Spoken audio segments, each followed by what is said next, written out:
Hello बच्चों। तो हम चैप्टर नंबर सेकंड को आगे बढ़ाते हैं।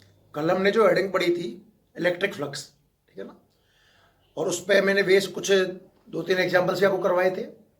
आज हम बात करते हैं गॉसेस थ्योरम की। मोस्ट इंपॉर्टेंट है, इस चैप्टर का नाम भी है Gauss's theorem and its application. तो पहले हम गॉसेस थ्योरम पढ़ेंगे, उसके बाद इसके एप्लीकेशन पढ़ेंगे, ठीक है। बात करें गॉसेस थ्योरम की, तो गॉसेस थ्योरम कहती है कि आपने कोई सरफेस लिया, ध्यान सुनना, मान लीजिए आपने ये कोई क्लोज सरफेस लिया, ठीक है, जिसमें डिफरेंट डिफरेंट चार्ज होंगे। सपोज Q1,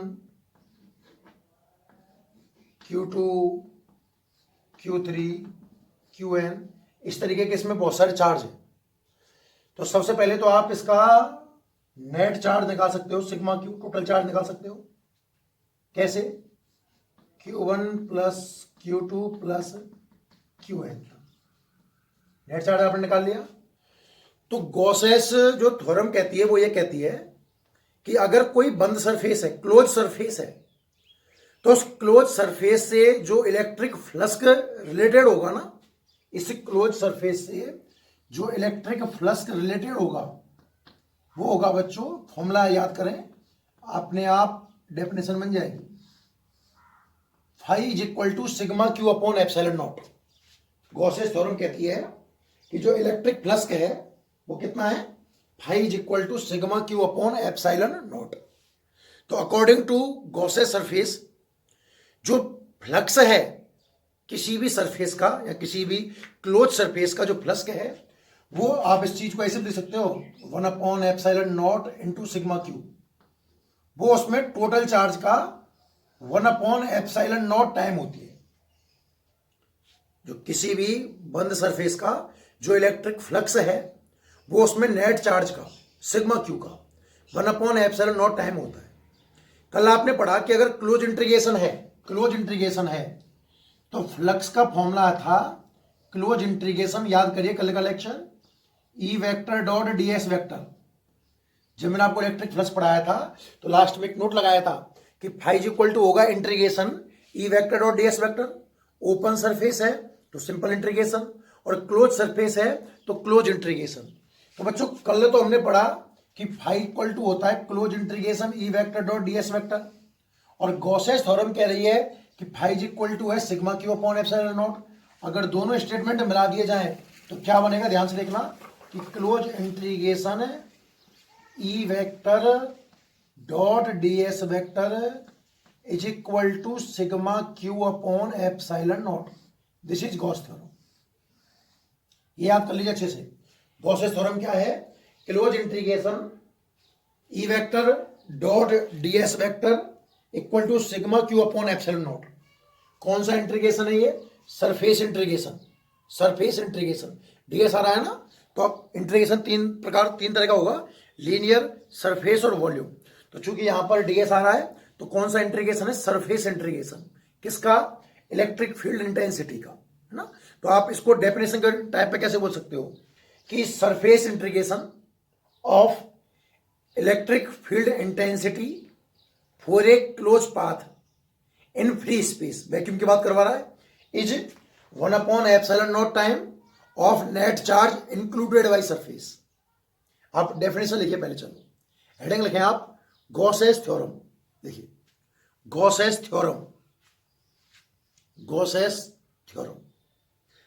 थ्योरम इंपॉर्टेंट है, मोस्ट इंपॉर्टेंट लगा देना। इसमें लिखिए गॉसेस थ्योरम में लिखिए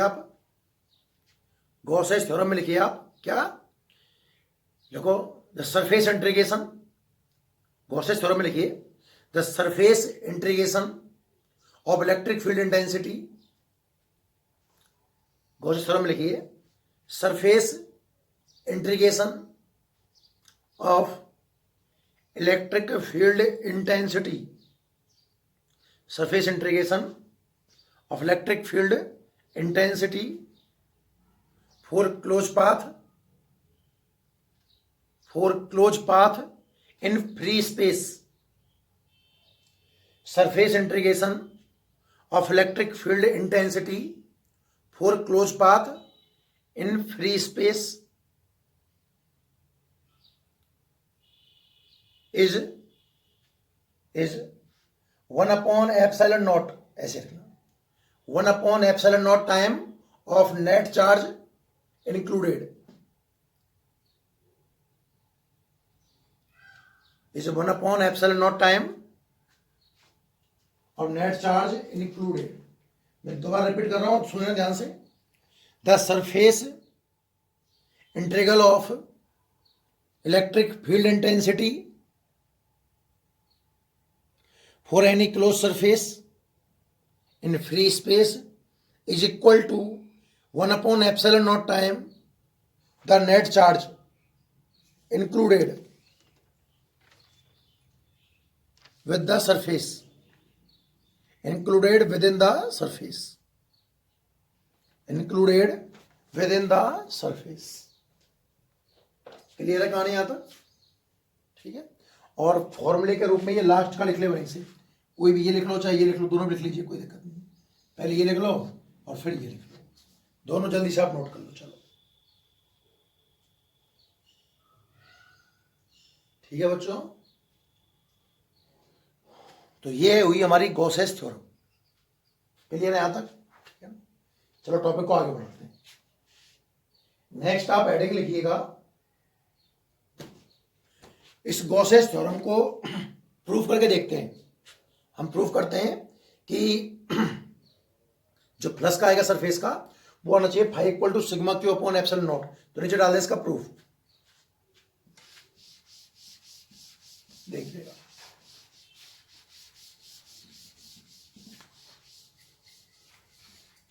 बात कर रहे हैं हम गॉसेस थ्योरम के प्रूफ की ना। देखिए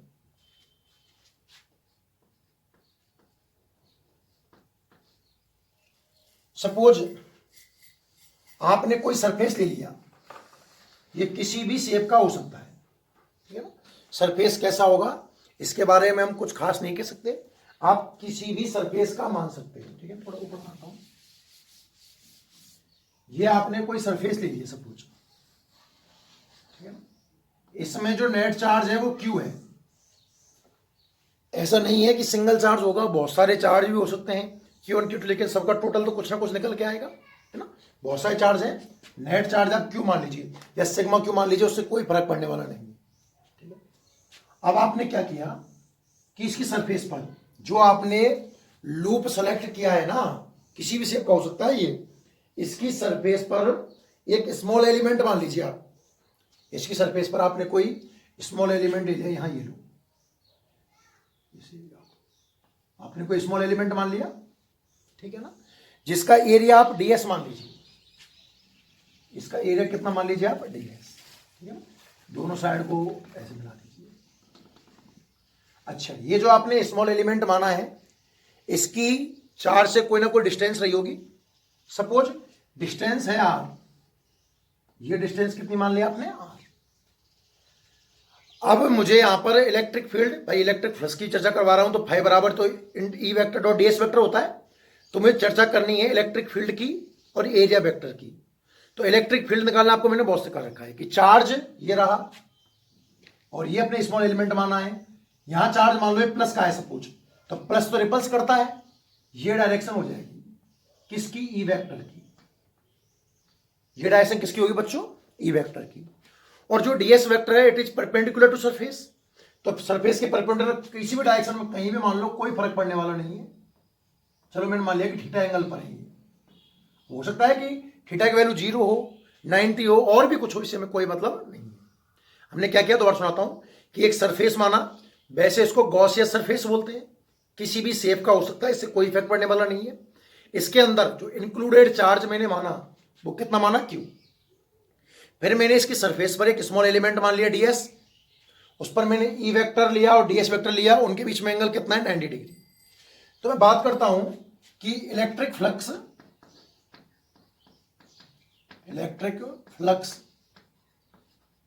फॉर स्मॉल एलिमेंट, जो आपने सरफेस में माना है स्मॉल एलिमेंट, इसका जो इलेक्ट्रिक फ्लक्स है, क्या इसे आप रिप्रेजेंट करोगे डी फाई से? भाई जो स्मॉल का जो फ्लक्स होगा, नॉर्मल फ्लक्स फाई होता है, इसे आप क्या मान लेंगे? D phi. तो इसका फॉर्मूला होगा बच्चों E vector dot ds vector. Clear है? अब जरा इसको डिटेल में खोलते जाइए, देखो यहां से D phi is equal to, अगर मैं डॉट खोलूं तो बच्चों डॉट का सूत्र क्या आता है? अगर हम ए वेक्टर डॉट बी वेक्टर खोलना चाहें तो उसका सूत्र आता है ए बी कॉस थीटा। अब हमें ई वेक्टर और डीएस वेक्टर खोलना है और इनके बीच में एंगल कितना है? थीटा। तो आप इसको क्या लिख सकते हो? E DS cos theta. Total flux चाहिए तो इंटीग्रेट करना होगा, तो डी फाई का इंटीग्रेट तो कितना आ जाएगा? फाई, और यहां इंटीग्रेशन आएगा ई डीएस कॉस थीटा। बात करूं बच्चों इलेक्ट्रिक फील्ड की, इस चार्ज क्यू की वजह से आर डिस्टेंस पर जो इलेक्ट्रिक फील्ड होता है, आपको याद है ना, intensity of electric field due to a point charge. अगर चार्ज क्यू है, डिस्टेंस आर है, तो इलेक्ट्रिक फील्ड होता है के क्यू अपॉन आर स्क्वायर। तो हमें ई की जगह पर इलेक्ट्रिक फील्ड की वैल्यू जमा दीजिए, के को मैं 1/4 पाई एप्सिलॉन नॉट जमा सकता हूं, के क्यू अपॉन डिस्टेंस का square and DS cos theta. Clear यहां तक? Next phi is equal to, जो कांस्टेंट है उसे बाहर निकालिए। कौन कौन चीज कांस्टेंट दिख रही है? चार्ज फिक्स हो गया, इसके अंदर बदलेगा थोड़ी बार बार। क्यू कांस्टेंट है, 4 पाई एप्सिलॉन नॉट कांस्टेंट है। क्या बचा बच्चों? DS cos theta upon R square. बच्चों याद रखना यहां कि ये जो टर्म आई है ना, DS cos theta upon R square, इसको बोलते हैं इंटीग्रेशन में डी ओमेगा, जिसकी वैल्यू 4 पाई होती है। आप थोड़ा इस चीज को ऐसे समझ सकते हो, ध्यान से देखिए, integration DS cos theta, integration DS, आप एक स्फेरिकल सरफेस दिमाग को मानिए, और स्फेरिकल के लिए इंटीग्रेशन डीएस कितना होता है? 4 pi R square. Surface area of sphere 4 pi R square जमा के देख लो। कॉस की मैक्सिमम वैल्यू 1 जमा लीजिए, नीचे आर स्क्वायर है, आर स्क्वायर ने आर स्क्वायर को मार दिया तो उसकी वैल्यू क्या बचेगी? 4 पाई। याद रखना DS cos theta upon R square को डी ओमेगा बोलते हैं, जिसकी वैल्यू आप 4 पाई पुट कर सकते हो। तो करके देखो क्या बन के तैयार हुआ है। फाई इज इक्वल टू, बाहर क्या है? Q upon 4 pi epsilon not, और इसकी इंटीग्रेशन की वैल्यू कितनी आई है? 4 पाई। तो बच्चों 4 पाई से 4 पाई कैंसिल आउट हो गया, क्या बन के तैयार हुआ? Phi is equal to Q upon epsilon naught. This is electric flux for this close surface. यही गॉसेस थ्योरम है एक्चुअल में। हम जब गॉसेस थ्योरम अप्लाई करेंगे तो मैं वो सूत्र लगाया करूंगा, close integration E vector dot DS vector equal to sigma Q upon epsilon naught. Actual में गॉसेस थ्योरम ये है, phi is equal to Q upon epsilon naught, कि किसी भी सरफेस का जो फ्लक्स होगा, मैंने फ्लक्स ना बोल करके उसको डेफिनेशन में surface integral of electric field intensity for a close surface in free space, ये टर्म नाम दिया है ना। वैसे phi is equal to Q upon epsilon naught. तो ये प्रूफ है किसका? Gauss's theorem. ठीक है, रफ्तार में नोट करो, चलो जल्दी से। समझ में आ गया हो तो बहुत बढ़िया है भैया, है ना। अगर नहीं भी आया हो तो आप वीडियो वापस से चला लेना, एक बार रिप्ले कर लेना और इसको नोट कर लो। चलो जल्दी से, फटाफट लगो, चलो।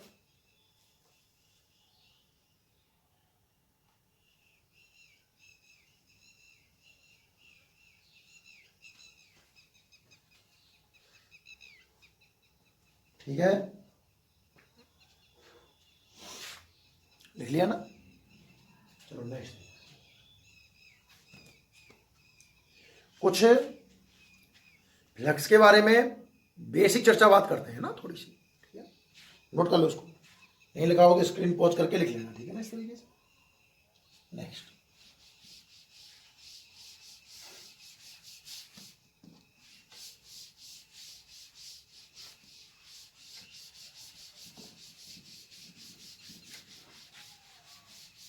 देखिए ध्यान से देखना, इसमें कुछ इंपॉर्टेंट बातें हैं। क्वेश्चन भी आप इनको मान सकते हो, या एक नोट लगाइए और उसमें अपन लिखते चलते हैं कुछ इंपॉर्टेंट बातें। पहली बात, बच्चों आपने पढ़ा अभी कि फाई इज इक्वल टू होता है sigma Q upon epsilon not.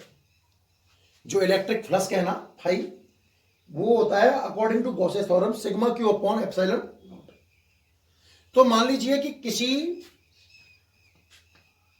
Surface के लिए फ्लक्स 0 है, सपोज किसी सरफेस का फ्लक्स कितना है? 0।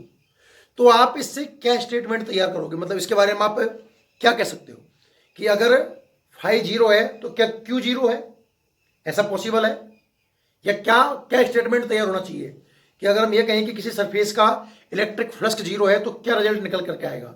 तो देखो सुनो, हो सकता है कि जैसे सपोज ये कोई सरफेस है, एग्जांपल समझाता हूं मैं आपको। ये कोई सरफेस है, ठीक है ना। इसमें मान लीजिए यहां पर चार्ज है +2 माइक्रोकूलम और यहां पर चार्ज है -2 माइक्रोकूलम। ये चार्ज है इसके अंदर। अब मैं आपसे कहूं कि आप गॉसेस थ्योरम यूज करते हुए इसका फ्लक्स निकालिए बच्चों। तो फ्लक्स का आप क्या निकालोगे, phi is equal to sigma Q upon epsilon naught. बात करें बच्चों सिग्मा क्यू की, तो एक +2 माइक्रोकूलम है और दूसरा -2 माइक्रोकूलम है। तो सिग्मा क्यू जो नेट आया वो कितना आया, 0। तो जब आपने सिग्मा क्यू की वैल्यू 0 जमा के देखी तो 0 अपॉन एप्सिलॉन नॉट की वैल्यू कितनी आएगी, 0। मतलब फ्लक्स के कितना आया है, 0। इस सरफेस का फ्लक्स कितना आया है, 0। तो क्या इस सरफेस में कोई चार्ज नहीं है। आप ये कह सकते हो क्या कि ये फिर phi equal to 0 then Q equal to 0। तो ये तो बच्चों रॉन्ग स्टेटमेंट है। अगर किसी सरफेस का फ्लक्स 0 है तो उसका चार्ज 0 है, ऐसा कहना बिल्कुल सही नहीं है, क्योंकि चार्ज तो इसमें है। पर क्या सही रहेगा बच्चों की, if phi is equal to 0 then sigma Q is equal to 0। This is the right statement कि यदि किसी सरफेस का या यदि किसी सरफेस से रिलेटेड फ्लक्स 0 है, किस सरफेस का इलेक्ट्रिक फ्लक्स के 0 है, तो आप ये नहीं कह सकते कि उस सरफेस में चार्ज नहीं है। आप क्या कहोगे कि उस सरफेस का नेट चार्ज कितना है, 0। यदि किसी सरफेस का इलेक्ट्रिक फ्लक्स 0 है तो हम ये कह सकते हैं कंफर्म कि हो सकता है कि उसमें डिफरेंट डिफरेंट चार्ज रहे हों, पर जो नेट चार्ज है ना वो कितना आएगा, 0। एक बात समझ में आई आपको, एकदम बिल्कुल क्लियर। दूसरी बात सुनिए, इसका उल्टा सोच के देखते हैं कि if sigma Q is equal to 0, सोचिए तो आप क्या स्टेटमेंट बनाओगे बच्चों कि एक सरफेस है जिसका नेट चार्ज 0 है, तो इट इज क्लियर कि इसमें फाई इज इक्वल टू कितना आएगा, 0। फॉर एग्जाम्पल्स, इसमें बहुत अच्छे अच्छे एग्जाम्पल बनते हैं, ध्यान से देखना कि क्वेश्चन इस तरीके से बनता है एग्जाम में, अच्छा कि एक सरफेस है जिसमें डाइपोल रख दिया हमने, एक सरफेस है जिसमें हमने इलेक्ट्रिक डाइपोल रख दिया। अब बताइए उसका फ्लक्स कितना है। तो याद रखें कि जब भी सरफेस में आप इलेक्ट्रिक डाइपोल रखोगे उसका इलेक्ट्रिक फ्लक्स ऑलवेज कितना आएगा, 0। सब कुछ आप सोच के देखिए कि ये कोई हमारा सरफेस है और इसमें आपने डाइपोल रख दिया। अब बच्चों इलेक्ट्रिक डाइपोल की डेफिनेशन तो आपको याद होगी, चैप्टर नंबर 1 में हमने पढ़ी है कि pair of two equal and opposite charge separated by a small distance is known as electric dipole. Electric dipole में बच्चों दो चार्ज होते हैं, पहला होता है प्लस का क्यू और दूसरा होता है माइनस का क्यू। मैग्नीट्यूड सेम होंगे और साइन कैसे होंगे, अपोजिट। तो बच्चों अगर यहां पर चार्ज माइनस का क्यू आएगा तो यहां पर चार्ज कैसा आएगा, प्लस का क्यू। और हर डाइपोल के लिए जितने भी डाइपोल आप रखोगे सिग्मा क्यू कितना आएगा, 0। जितने भी डाइपोल आप सरफेस के अंदर रख सकते हो, मैं एक की बात नहीं कर रहा हूं, कंफ्यूज करने के लिए क्या कहेगा कि दो डाइपोल है मेरे पास, उन्हें मैंने 60 डिग्री पर रख दिया है, बताइए उसका इलेक्ट्रिक फ्लक्स कितना होगा। कितने भी डाइपोल किसी भी एंगल पर रखे हो, डाइपोल रखा हो सरफेस के अंदर, तो बच्चों हर डाइपोल का अपना सिग्मा क्यू 0 होता है। और यदि किसी का सिग्मा क्यू 0 है तो तुरंत बोल देना कि फाई इक्वल टू कितना आएगा, 0। बात समझ में आई, दोनों पॉइंट समझ में आए कि नहीं आए। पहला पॉइंट कहता है कि यदि किसी सरफेस का इलेक्ट्रिक फ्लक्स 0 है, it means net charge included by surface is equal to 0। दूसरा स्टेटमेंट कि यदि किसी का सरफेस का सिग्मा क्यू 0 है तो it is clear then electric flux equal to 0। Example समझाया आपको मैंने कि हमने क्या रख दिया, कोई इलेक्ट्रिक फ्लक्स इलेक्ट्रिक डाइपोल हमने सरफेस के अंदर रख दिया है, तो फ्लक्स कितना आने वाला है, 0। क्लियर होगा सारे यहां तक, है ना। अगला आप देखिए, ठीक है, दोनों पॉइंट आप नोट कर ले, चलो जल्दी से रखो, नोट लगाइए और नोट में दोनों पॉइंट आप नोट कर लीजिए, जैसे बोर्ड से लिखा हुआ है पूरा आप लिख लीजिए। दोनों पॉइंट आपको समझ में आ गए होंगे सर, ठीक है ना। तीसरी बात देखो,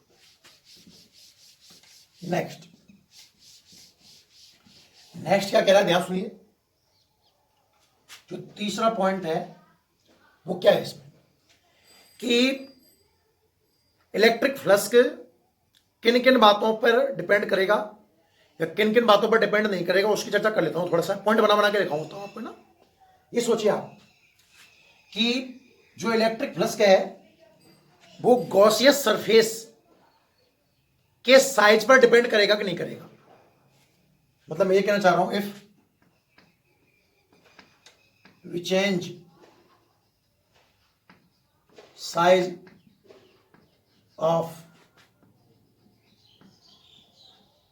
गॉसियस सरफेस, अगर हम गॉसियस सरफेस का साइज चेंज कर देते हैं बच्चों, अच्छा क्वेश्चन बन सकता है, तो इलेक्ट्रिक फ्लक्स के किस तरीके से इफेक्टिव होगा, मुझे ये देखना है। तो ध्यान से बोर्ड में देखना। एग्जांपल से देखते हैं, फिर स्टेटमेंट पूरा करते हैं कि फ्लक्स चेंज सरफेस चेंज करने से फ्लक्स में क्या चेंज आ सकता है। सपोज आपका एक स्पेरिकल सरफेस था, फॉर एग्जांपल्स आपका सरफेस कैसा है, स्पेरिकल, और इसमें हमने चार्ज रखा 1 कूलम माइक्रो में, लीजिए 1 micro coulomb, 2 micro coulomb, -5 micro coulomb, ऐसा कुछ मान लीजिए, कुछ भी एग्जाम्पल मान लीजिए। और मैं आपसे कहूं ये सर्कुलर है आर रेडियस का। मैं आपसे कहूं बच्चों कि find out the electric flux related to surface, तो आप इलेक्ट्रिक फ्लक्स निकालने के लिए वही Gauss's theorem, phi is equal to sigma Q upon epsilon naught. तो आपने सिग्मा क्यू देखा 2, 3 और -5 -2 माइक्रो कूलम, और नीचे जो भी एप्सिलॉन नॉट है कुछ इस तरीके का आपका एक आंसर आ जाएगा। पूरा भी सॉल्व कर सकते हैं। माइक्रो को हटाएंगे तो 10⁻⁻6 आ जाएगा, और एप्सिलॉन नॉट की वैल्यू आप जानते हो 8.85 इंटू 10⁻⁻12। मैंने पिछले चैप्टर में कई क्वेश्चन भी किए हैं इसके। अब मैं आपसे ये कहूं कि इस गॉसियस सरफेस की रेडियस आप हाफ कर दीजिए, साइज छोटा कर दो। रेडियस हाफ से मेरा मतलब है मैं चाहूं तो साइज डबल भी कर सकता हूं इसका, कुछ भी साइज चेंज करवाए आपसे कि वही स्पेयर है, चार्ज वार्ज कुछ चेंज नहीं किया, 1 micro coulomb, 2 micro coulomb, -5 micro coulomb, बस मैंने रेडियस कितनी कर दी, हाफ। अब बताइए भैया इसका फ्लक्स कितना आएगा, तो आप तो फिर गॉसेस थ्योरम लगाओगे, phi is equal to sigma Q upon epsilon naught. Sigma Q में कोई बदलाव आया नहीं है, तो क्या आंसर वापस से यही आने वाला है। आप ध्यान से देखिए, आपने चेंज क्या किया, हमने चेंज क्या किया, हमने चेंज किया साइज ऑफ गॉसियस सरफेस। हमने क्या चेंज किया बच्चों, साइज ऑफ गॉसियस सरफेस। तो आपने इलेक्ट्रिक फ्लक्स में कोई इफेक्ट देगा क्या, इलेक्ट्रिक फ्लक्स चेंज हुआ क्या, नहीं। याद रहे ये बात कि वो बोल सकता है कि गॉसियस सरफेस है जिसकी रेडियस हाफ कर दी जाए, बताओ इलेक्ट्रिक फ्लक्स में क्या इफेक्ट आएगा, डबल कर दी जाए, ऐसा कुछ भी बोले तो याद रखना इलेक्ट्रिक फ्लक्स में कोई चेंज नहीं आता। पॉइंट ये था कि if we change size of Gaussian surface then electric flux does not change. याद रखना इस बात को ना कि अगर हम साइज चेंज करें सरफेस का, क्या चेंज करें बच्चों, साइज चेंज करें, तो इलेक्ट्रिक फ्लक्स में इससे कोई इफेक्ट आने वाला नहीं है। आपको समझ में आ गया होगा, ठीक है ना। नेक्स्ट पॉइंट समझिए, फिर लिख लेना। पॉइंट नंबर 4 देखिए आप, ठीक है ना। जैसे कि मैं एक क्वेश्चन से स्टार्ट करता हूं, चलो इसको, एक सरफेस तो ये है, ठीक है ना, और एक सरफेस मान लीजिए ये है, इस तरीके का क्वेश्चन दे दिया। यहां चार्ज है 1 माइक्रो कूलम, यहां चार्ज है 2 माइक्रो कूलम, यहां चार्ज है 4 माइक्रो कूलम इस जगह पर, है ना। और ये आपने कवर्ड कर दिया, थोड़ा सा इसको डार्क कर दिया, लाइनिंग कर दी इससे, ठीक है ना। क्वेश्चन है कि जो लाइन वाला एरिया है, जो डार्क एरिया है, इसका इलेक्ट्रिक फ्लक्स निकालिए। ये क्वेश्चन है, find out the electric flux of dark area. ये जो आपने डार्क एरिया किया है, डार्क बनाया है, इसका इलेक्ट्रिक फ्लक्स कितना है, आपको ये निकालना है बच्चों। तो स्टार्ट करते हैं कैसे। आप लगाओगे according to Gaussian surface, phi is equal to sigma Q upon epsilon naught, ठीक है, लगाइए। तो phi is equal to sigma Q क्या है, सिग्मा क्यू नेट चार्ज कौन सा है, नेट चार्ज 1 माइक्रो कूलम है, 4 माइक्रो कूलम है, 2 माइक्रो कूलम है, कौन है नेट चार्ज। तो बच्चों आप बात कर रहे हो उस डार्क सरफेस की, इस डार्क सरफेस में जो चार्ज आएगा ना वही कंसीडर करना है, ना बाहर का तो हमें शामिल करना ही नहीं है।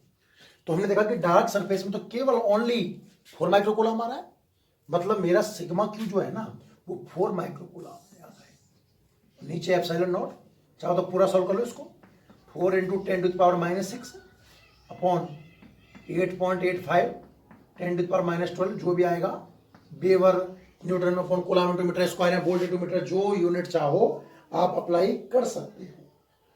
तो याद रहे एक बात ये समझ में आई कि electric flux does not depend outer charge. जिस सरफेस की आप बात कर रहे हो उस सरफेस के अंदर वाले चार्ज पर ही इलेक्ट्रिक फ्लक्स डिपेंड करेगा, बाहर वाले चार्ज पर इलेक्ट्रिक फ्लक्स डिपेंड नहीं करेगा। ठीक है, तो आप नोट करें जल्दी से। चलो पहले तो ऐसा करो, पॉइंट नंबर 3 लिखिए जल्दी से। पॉइंट नंबर 3 लिख लो, if we change size of Gaussian surface then electric flux does not change. अगर हम गॉसियस सरफेस का साइज चेंज कर देते हैं तब भी इलेक्ट्रिक फ्लक्स पर कोई इफेक्ट नहीं आता। क्लियर है यहां तक, है ना? लिख दिया। जैसे भी आपको एग्जांपल वगैरह लिखना हो अपने हिसाब से आप लिख लेना। पॉइंट नंबर 4 लिखिए आप, मैं बोलता हूं आप लिखिए, पहले पॉइंट लिखिए। लिखिए इलेक्ट्रिक फ्लक्स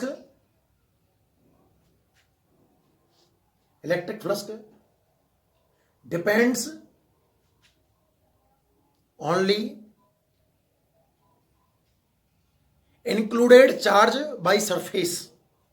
जिस सरफेस की बात कर रहे हो उसके अंदर जितना चार्ज इंक्लूडेड है उसी पर डिपेंड करेगा, नॉट आउटर चार्ज। देखिए electric flux depends only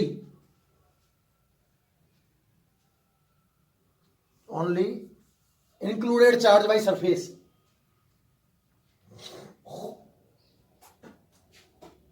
only included charge by surface,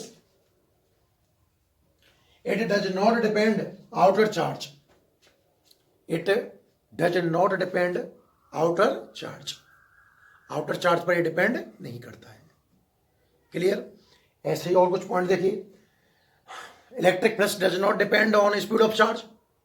ऐसा क्वेश्चन बना दूं मैं कि ये चार्ज रेस्ट पोजीशन में है और अब ये मूव करने लग जाए तो बताओ फ्लक्स कितना चेंज आया। तो लास्ट लेक्चर में आपने पढ़ा ना कि charge does not depend on its speed, particle speed. मैंने कहा था कि जब मैं स्पीड चेंज करूंगा तो मास चेंज होगा, स्पीड बढ़ाएंगे तो मास बढ़ेगा, चार्ज पर कोई इफेक्ट नहीं आएगा। ठीक है ना? और स्पेसिफिक चार्ज Q/m याद है ना आपको, वो कम हो जाएगा। ऐसा मैं समझाया था आपको। तो अगर मैं चार्ज चेंज कर स्पीड चेंज करूंगा तो चार्ज पर कोई इफेक्ट नहीं आएगा ना, और जब तक चार्ज पर इफेक्ट नहीं आएगा इलेक्ट्रिक फ्लक्स पर कोई इफेक्ट नहीं आएगा। तो आप ये अगला पॉइंट लिख लीजिए चलो, कि electric flux does not depend speed of charge. लिख दो next point, electric flux does not depend speed of charge. Electric flux does not depend speed of charge, speed of charge. Clear? ठीक है, एक point और लिख लो चलो। अच्छा, ये चार्ज डिस्ट्रीब्यूशन पे भी डिपेंड नहीं कर रहा है। चार्ज डिस्ट्रीब्यूशन कैसे, इसको भी हम एग्जांपल से ही समझते हैं भैया। देखिए देखो ध्यान से, जो गॉसियस सरफेस है ना हमारी, स्फेरिकल मान लीजिए कि ये हमारी गॉसियस सरफेस है, सेम सरफेस है। यहां तो चार्ज डिस्ट्रीब्यूशन लीनियर है, 1 coulomb, 2 coulomb, 3 coulomb, -2 coulomb, 4 coulomb, और यहां ये सरफेस पे डिफरेंट डिफरेंट टाइप से बटा हुआ है। ये डिस्ट्रीब्यूशन तो एक लाइन में है ना, तो लीनियर डिस्ट्रीब्यूशन बोलते हैं इसको बच्चों, और ये पूरे एरिया पर है तो इसको सरफेस डिस्ट्रीब्यूशन बोलते हैं। ठीक है ना? तो आप देखिए, हमें इसका इलेक्ट्रिक फ्लक्स निकालना है तो phi is equal to sigma q upon epsilon naught. What is the value of sigma q? 2, 3, 6 minus 2, 4, 8, तो 8 अपॉन एप्सिलॉन नॉट आपका आंसर आ गया। ठीक है? यहां बात करें तो phi equal to net sigma q upon epsilon not, और अभी भी आप बच्चों जो आंसर है वो 8 अपॉन एप्सिलॉन नॉट है। पहली कंडीशन में भी आंसर 8 अपॉन एप्सिलॉन नॉट था और दूसरी कंडीशन में भी आंसर 8 अपॉन एप्सिलॉन नॉट है। मतलब जो इलेक्ट्रिक प्लस का है वो डिपेंड नहीं करता है चार्ज डिस्ट्रीब्यूशन पर। तो आप लिखिए नेक्स्ट पॉइंट। नेक्स्ट पॉइंट क्या आप इलेक्ट्रिक फ्लक्स, नेक्स्ट पॉइंट लिखिए आप electric flux does not depend type of charge distribution. Electric flux does not depend type of charge distribution. Electric flux does not depend type of charge distribution. Clear? और एक बात और सुनिए, electric plus के negative भी हो सकता है, पॉजिटिव भी हो सकता है और जीरो भी हो सकता है। It may be positive, negative और जीरो, बिकॉज जो सिग्मा क्यू है सरफेस का वो पॉजिटिव, नेगेटिव और जीरो हो सकता है और सिग्मा क्यू पर डिपेंड कौन कर रहा है? Electric flux. तो अब नेक्स्ट पॉइंट लिखिए, नेक्स्ट पॉइंट लिखिए इलेक्ट्रिक फ्लक्स में भी, इलेक्ट्रिक फ्लक्स में भी, इलेक्ट्रिक फ्लक्स में भी positive comma negative and zero. Electric flux में भी positive comma negative and zero, and zero. Clear? ठीक है बच्चों, तो ये थी गॉसेस थ्योरम आज के लेक्चर में यहाँ तक ना।